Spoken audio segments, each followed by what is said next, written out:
I beat the Elden Ring DLC and the game as a whole changed my life. Look, I know we've seen this phrase said again and again, so much to the point that it's become a bit of a joke in itself, but there is truth to it. Every now and then we play that one game that changes us. For some people, it's an uncontrolled addiction. For others, it's rageful pain every time they play it. But for most of us, it's an amazing journey. A game and a story is just that, an amazing journey that can inspire those who experience it. The point of this video is two things. The first one is to talk about my favorite parts about that journey, so if anyone has not completed the game, please be aware that there will be spoilers. And the second and more important one is a thank you to anyone who worked on this masterpiece. The first thing to talk about is that I was not at all hyped for this game until the day of its release. I've never played a Soulsborne game, and my only perception of it was that it's a boss fighting simulator. But the one sales pitch I will always fall for every single time is to play a game alongside your friends. The first day of Elden Ring brought me back to my days of Skyrim and Fallout. Flashbacks to going out in these open worlds while being on Xbox Party Chat with like 6 guys, all talking about what we were discovering. I haven't had that feeling in quite some time. I know there's a lot of people like me, once an active Xbox gamer that eventually switched to PC. And it is only years later when you look back and realize the golden memories that you forged. So right off the bat, Elden Ring brought back a feeling from those days that I will always be thankful for. The next thing to talk about is the art of the game. A world of desolation and abandonment yet lives in beauty. The darker themes of Soulsborne has created a unique aesthetic, and I've absolutely fallen in love with it. To see these once flourished kingdoms now a shell of its former self, the immersion of traveling through a world that once was, and perhaps will be again. Video Game Donkey put this in the best way possible. It's like stepping into a painting. Elden Ring's most impressive art design is the variety of it. They are not a one trick. So many zones look absolutely breathtaking. Even as painful as Keyleth is, I can't help but to think it looks amazing. The strongest aspect about Elden Ring's art is its environmental storytelling. It feels like it always gives you enough to give you a clue on what's going on, but leaves your mind free to wonder how it happened. My entire journey through the world of Elden Ring, I had hoped to find a peaceful place in such a tarnished world. And that came to me at the end of the DLC in Shaman Village.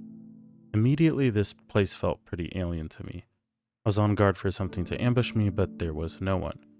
Uncovering the minor Erd tree and finding out it was Marika who planted it in memory of her people humanized her character in the best way possible. And to that, I felt the theme of Shaman Village. There are no enemies, only memories.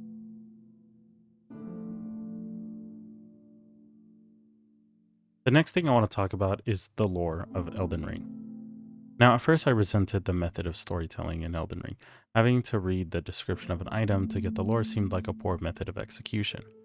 But I have to say, after I got used to it, I absolutely fell in love with it.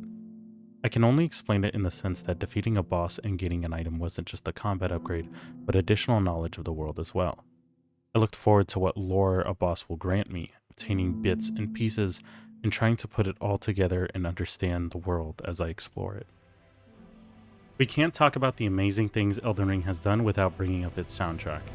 Every time I came home and launched this game up, the main theme hyped me up 10 out of 10 times. Moog has one of the best transformation moments that gets heightened by his theme, and for some reason this random boss having the greatest soundtrack in the game still bewilders me to this day.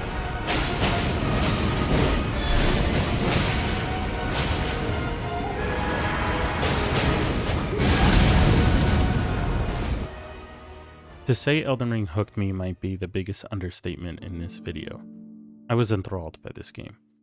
I would not notice the hours going by or the skipped meals because I was so entranced with going to the next section or the next area or beating a boss. That is the greatest compliment I can give a game, an experience that truly leaves our world behind to explore this one. The journey of Elden Ring is a bloody one. It's no secret that the Soulsborne's main identity is the boss fights. Hours or hell, even days can be spent on a boss fight alone. And this concept explained to an average gamer sounds completely insane. I myself had moments of extreme frustrations first starting. A game is meant to be fun, to be enjoyable, challenging, but not rage-inducing. I'll admit that the game is not for everyone, but as famously said, a game for everyone is a game for no one. These challenges were not designed for me to throw my controller at the wall. No, it was made for me to rise above it and feel an accomplishment that is genuine and not handed. You see, so many games, especially recently, start off with everyone complimenting you and treating you like a walking messiah, and for me at least, it felt disingenuous, fabricated, and especially empty. There is no meaning behind it. I haven't done anything yet. Instead, I see my character receiving all this worship for something I have not done as a player. In Elden Ring, I was immediately called maidenless and I loved it. They set it off right at the bat. If you want to become Elden Lord, you have to earn it. That was one of the most rewarding journeys I've ever been on. For anyone struggling with the game, especially the DLC, I'm going to give you a pep talk that I gave myself. As cheesy as it sounds, the best build is the indomitable human spirit, because the bosses can't get better, but you can. This is the main way Elden Ring changed me, self-improvement. Before I used to think that if I was bad at a game, it was just not in my skill set. It's easy to have excuses in multiplayer games, but it's impossible in a single player one. I had to either admit defeat and that I failed, or I go pick up my weapon and get back in the fight. That was the magic of the game for me. Combos and attacks that would destroy me, I'm now dodging with ease. Instead of dodging backwards, I'm dodging forward, and I'm hitting back. Elden Ring punished and rewarded us in the best way. If you panic roll, you're gonna get hit. You try to run, odds are you're getting hit. If you attack too much and you get greedy, you might get hit. Focus on the actual problem and solve it, you get good. A lot of people have been saying that the DLC is too hard. I can confidently say it's not too hard. I am average at best in this game, and sometimes I'm impressively bad, but I was able to complete it. It is hard, but this is the final additional content of the game. To complete it within a day without a struggle would be a disappointment like any other. You see, I rushed to finish the DLC in my hype, and as I beat the final boss, I felt all the emotions I was expecting. Pride, confidence, and retirement. It's over, I did it. What I did not expect, though, that hit me hard was sadness. It was only after defeating the final boss that I realized my journey is over. I proved that I beat every boss. I'm an Elden Lord. But a lord of nothing remaining. The content is over. I have no enemies, only memories. But they changed my life.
For guiding me here. Goodbye.